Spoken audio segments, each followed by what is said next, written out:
is going to be a track rundown of a song I released a couple of weeks ago on this channel.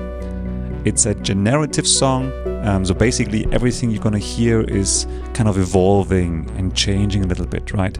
So before I get into the actual track, I just want to highlight something real quick, and that is how I approached the generative nature of this song, right? So normally what happens when you do generative songs, difficult word, generative songs, you end up with something that does not sound like a song at all, right? It sounds not very coherent.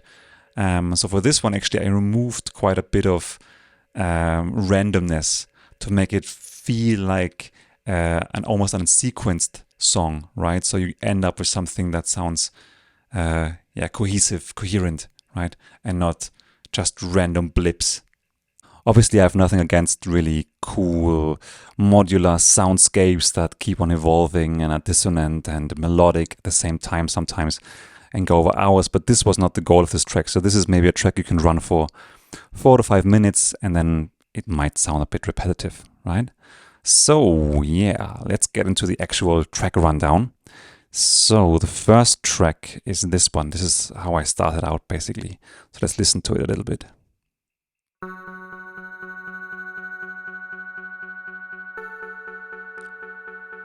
Yeah, so it's more of a subtle sound, but there's actually a couple of things going on to make it sound interesting.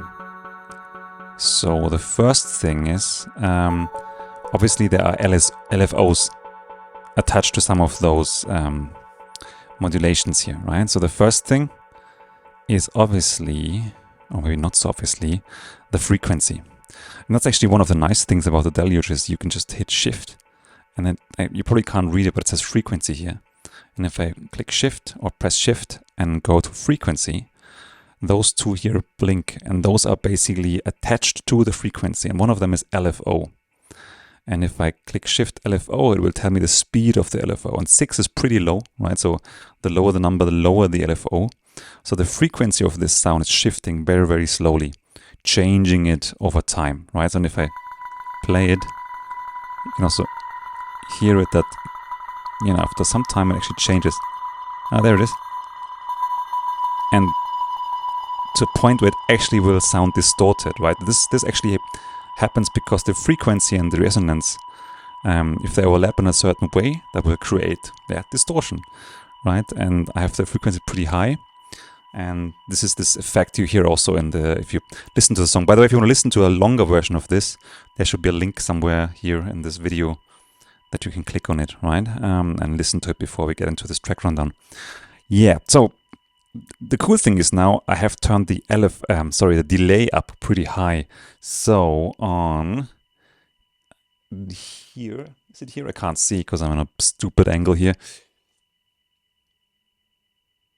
There it is, delay. So I've got the delay turned up quite high, and this is kind of substituting for the decay being pretty low on this sound, right?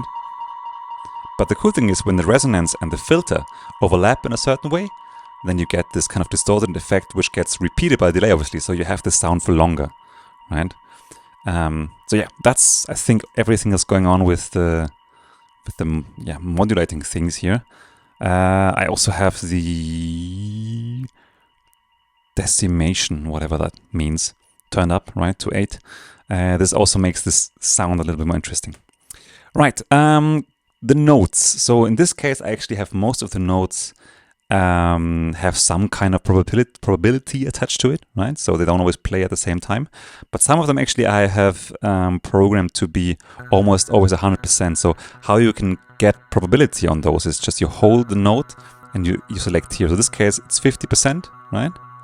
I know this because I've read the manual partially. And this guy, for example, has, let's see, 100, right? So the first note plays 50% of the time, the second note plays 100%, so it always plays this note. So if I hit play now, you'll see this one always plays. It's very quiet now because the filter is low, right? This is kind of giving it a bit of a stable feel, right? So some of those notes are always there. Especially because this track is actually not 16 steps long, it's actually shortened a little bit, right? So you can also shorten the track length, which is a very common tool used in generative music. So that means the whole song is in 4/4, but this one isn't. So every time it repeats in this uneven manner, the notes actually will appear at different times. So, right? So we have modulation on the sound, and we have a different track length. So that's two things already I've done to make it generative in a sense, right? Or at least changing in a sense. So now, what else do we have here? This, which is interesting. Okay, there's another note, and this is this end riff you sometimes hear.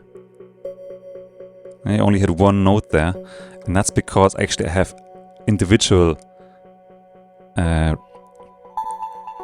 individual probability attached to those notes, right? So either one of those might play or might not play.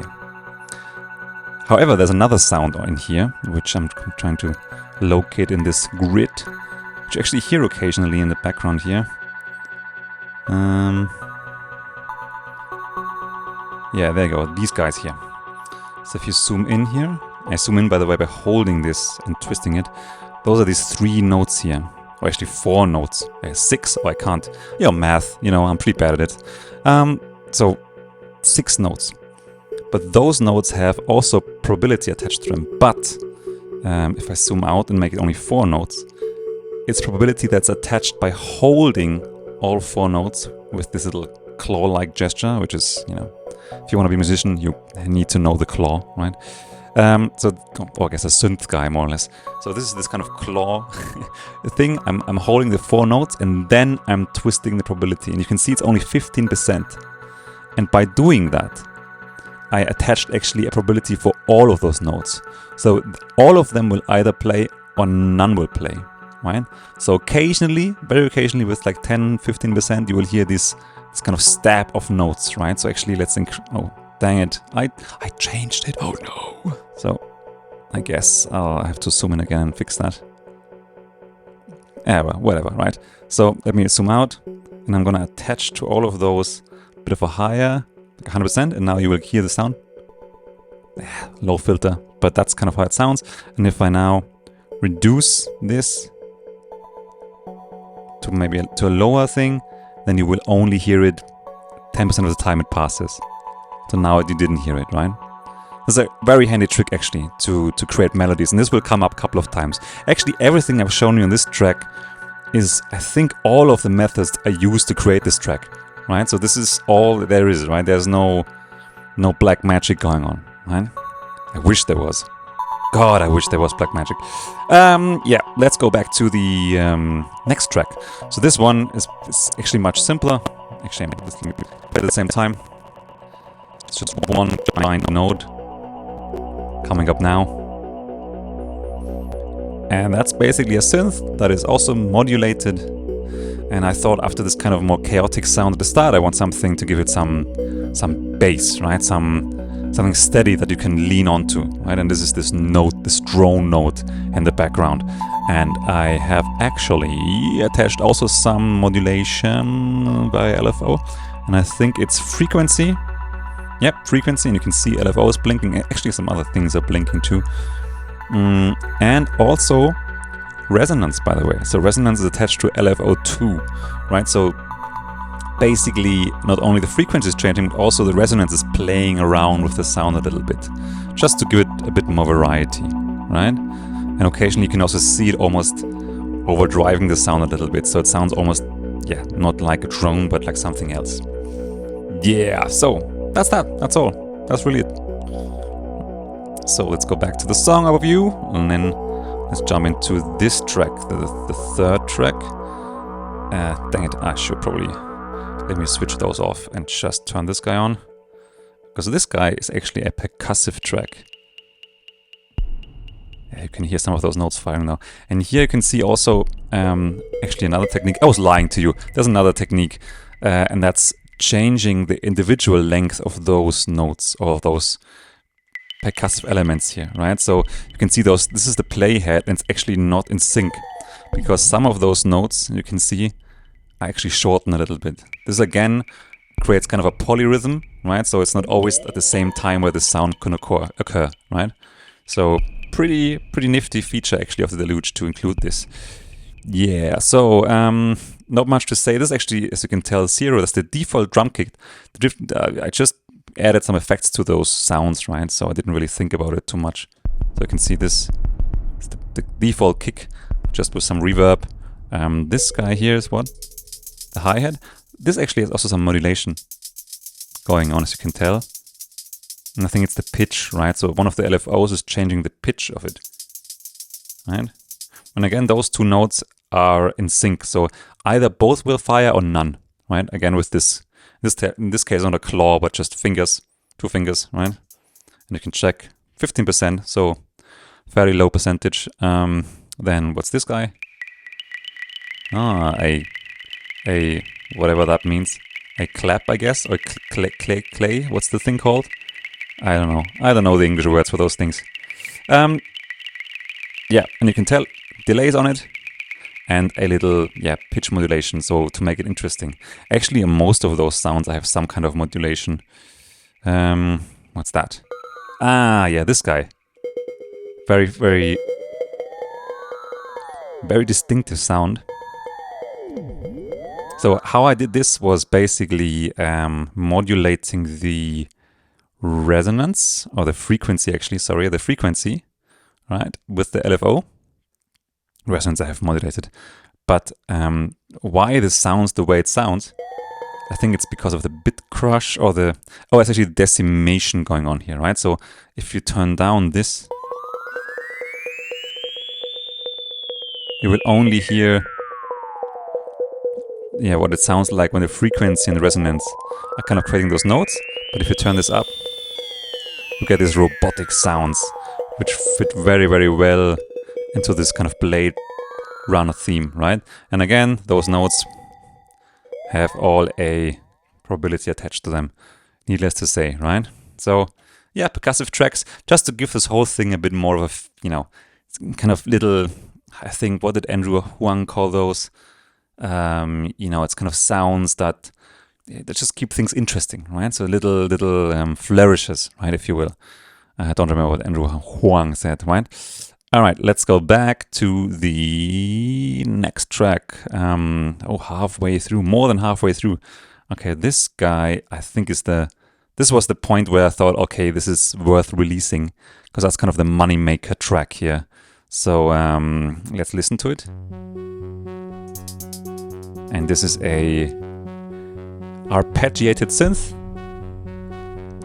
with a lot of long notes in it. At the moment, it's not doing me a favor by playing just one note by chance. Ah, there you go. It's a little bit more of it. And how this is done basically is I have some bass notes, right? All of them attached with some kind of probability. And then I have a kind of a melody popping in. And this melody is this here at the end. Alright, so it's actually not that much note-wise. It's actually just those 3 notes. But they are, again, have a combined probability, right? So that they will only play, this melody will only play everything or nothing. There you go, that's the melody. There you go, that was the high note, right? So I think it's actually those 3 notes that have attached probability, right? So either you only have bass notes that do this kind of cycling, like you hear now, right? It's either one of those, right? There you go, it's a cycling. And then if, the gods are willing, then you will have this melody play out. So again, all at the same time or none of them, which makes it recognizable, right? So very often with generative songs, you have just chaos, right? And sometimes you have, or very little of the times you have actually melodies reoccurring very often. So in this case, that's what you kind of recognize in the song, right? I hope I said that correctly. And that's this arpeggiated synth. I think there is some modulation going on, but very subtle. I think I even removed it because I just felt like it didn't really fit the song that well. And the last track actually here is more kind of ear candy, if you will. And let's actually solo it real quick. And it looks like a lot, but it's actually just a couple of notes with probability attached to it. So yeah, and also shorten a little bit. And the only more interesting part here, I think, is... there they go, there's one popping off. They have a very, very low percentage. Just so they will hit you, like 5%, this one. They will hit you when you don't expect it, right? So you thought you heard everything, but then sometimes you will hear this little... oh, perfect timing. This little stabs going on, right? And this one, again, the stab sound you just heard, this one, I think it's those three, have a 5% chance, right? They're very dramatic and they only come in very, very rarely. That's actually also how I recorded this this song, or this, yeah, I wouldn't call it a song, it's this generative soundscape, right? I was just listening out until I heard those three notes firing, and then I looked at the watch and was like, okay, it's 4 minutes in, guess it's time to close the song, right? So I think we are through, right? So yeah, that's what this song is all about. Just 5 tracks, just some generative sounds, and that's what you end up with. Hope you liked it. My first time here on camera, on voice. Hope it wasn't too horrible. See you soon, hopefully, and bye.